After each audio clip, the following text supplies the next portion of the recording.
वो क्या ऐसी 3-4 चीज़ें हैं जो आपने की, जिससे कि आप 0 से 2 लाख करोड़ पे पहुँचे?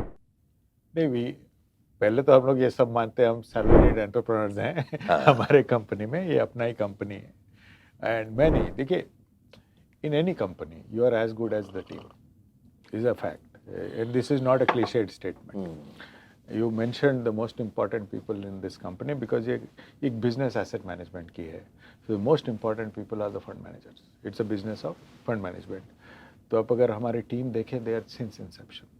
I have been here 13 years but Nilesh who is our CIO is there since inception 16 years with the company and grounds up उन्होंने performance डाला है on the table.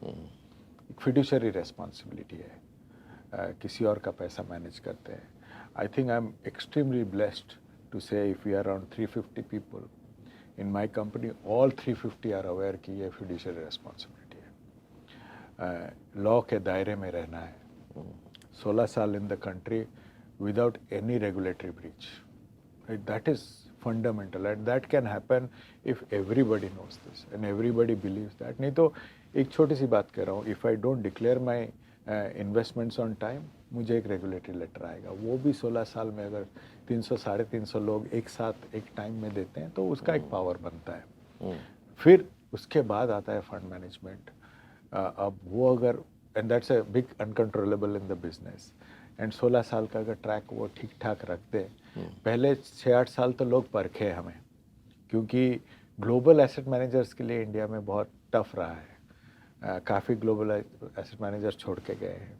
उसमें एक प्रमोटर का बहुत बड़ा हाथ रहता है कि डटे रहना.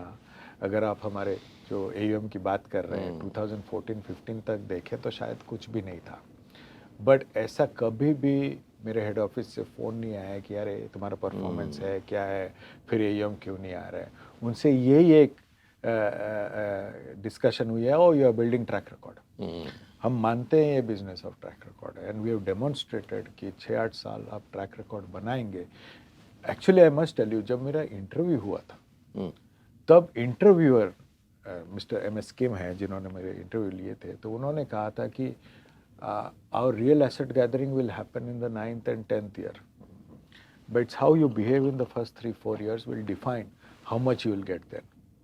अब मुझे विश्वास नहीं हुआ था वो स्टेटमेंट पे तो मैंने उनसे पूछा भी था can I hold you to it. उन्होंने मैंने जैसे रिवर्स रिप्लाई ऑटोमेटेड रिप्लाई के जैसे कहा था I don't know whether you will be there in the company और not but I will be there you can hold me to it.